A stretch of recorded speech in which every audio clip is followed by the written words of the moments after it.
My name is Jessie Griffin, and okay, sorry, 1 second. Am I supposed to be looking at the camera? You can look wherever you. Yeah. Okay. Look wherever. I don't think I will want to do Yeah, you that. don't have to. Most people have looked away. So. Okay. Should I reclap? No, you're good. Okay. All right. My name is Jessie Griffin, and I'm a psychology major here at BYU. I'm from Mesa, Arizona. I have 9 brothers, and I'm the only girl, so oddly enough, that doesn't make me a tomboy, but I'm not a girly girl either. I love singing. I'm in BYU concert choir, and it's also my passion to help others find order and peace in their lives, much like I have found order and peace here at BYU and through the BYU CAPS program. I want to say that I've struggled with anxiety pretty much my whole life, but wasn't able to put a name on it until after I got home from my mission and started classes here at BYU. And then I found that it intensified very, very much. And it got so bad that I would have trouble going to class, let alone performing well in my classes. And it kind of reached a climax in fall of 2015 when I was in the middle of singing a song in choir, and I just kind of had like this meltdown. I couldn't sing anymore, and I had to excuse myself. And one of my really great friends said, "We're going to take you to BYU CAPS right now." And she said, "They have walk-in appointments. We're going to go." And she just took me by the arm, and we walked all the way down to the Wilk, and that was a major turning point in my life. I want to say the only reason I'm able to be on track for graduation and be happily doing the college thing is because I was able to get help when I needed it most. And so I'm super grateful for that. And pretty much since then, I went through individual and group therapy, and it was really interesting because my mom came to visit the following semester while I was in group therapy, and she is a super loving, amazing woman, but she comes from a generation that doesn't quite understand mental health and mental illness as well. And so she was kind of confused by what I was saying about myself, that I had anxiety. She's like, "Oh, you're just stressed. You just need to relax, and or just get over it." And I was trying to explain to her, and I was kind of faced by some derogatory remarks from her and some other family members, and I was kind of in conflict with myself because I'm like, how could these people not understand something that is so a part of my life and something I've been struggling with for so long? Like, they know I've had these tendencies that we've just never been able to put a name to it. But I think over time, when she was able to see the difference that therapy made for me, she was able to see how very legitimate both mental illness and mental therapy are. And so we've come a long way in that, and I have also come a long way. I'm super grateful. I feel like I'm coming to terms with my generalized anxiety. I'm able to be empowered, not belittled. And a lot of people would be like, "Oh, yeah, I'm a victim. I'm a sufferer."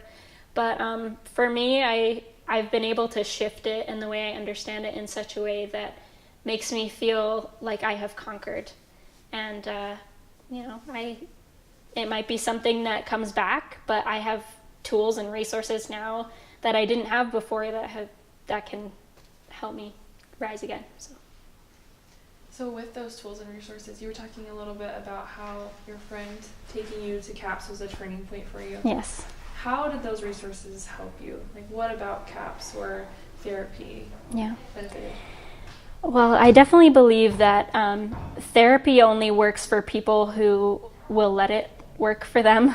And if you kind of go kicking and screaming, it's not going to be as effective. And I had reached a low enough point that I knew I needed help.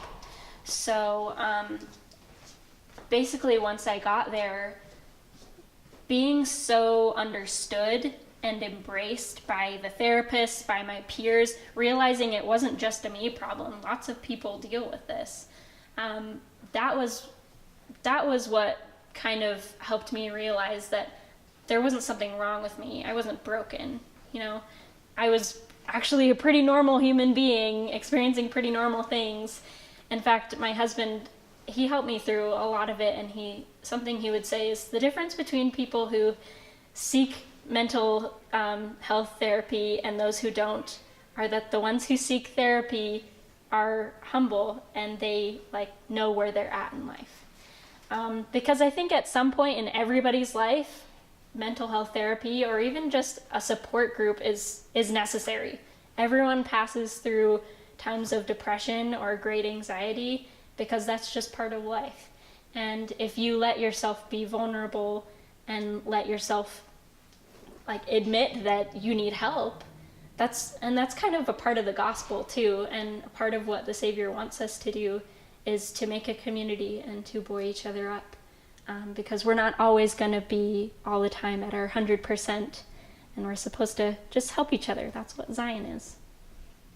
I love that. One of the things that we've been wanting to talk about, and you talked just briefly about this, but how our mental health is a spectrum of where we are at in our life, like whether we're just now experiencing or recognizing something, whether we're in the middle of it and we can't really see the end or solutions in sight, and then maybe where we're at the end where we've found help and we're getting a handle on certain things. Where would you say that you are on that spectrum?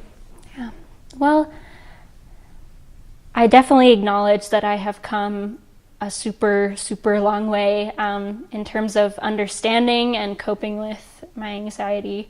And I would kind of say that I'm on the other side of it now. That being said, I am fully aware that it could come back. You know, it's not something you can be cured of.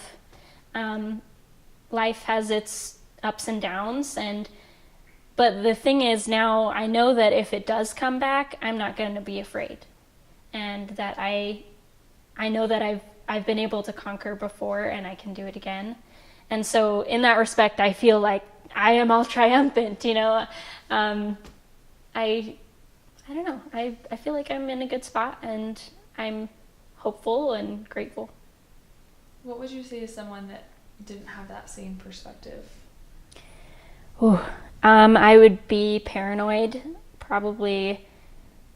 I'd be like, well, I guess I'm okay now, but what's coming around the corner, you know? And I think sometimes I'm like, well, life is so good, like what's going to happen? But at the same time, I'm like, well, it doesn't matter what happens because I have what I need. I'm going to be okay. Like, I know there are people around me who understand and can help. And I want everyone to be able to have that perspective, but I know there are a lot of people who are floundering and they need to know that they can get help.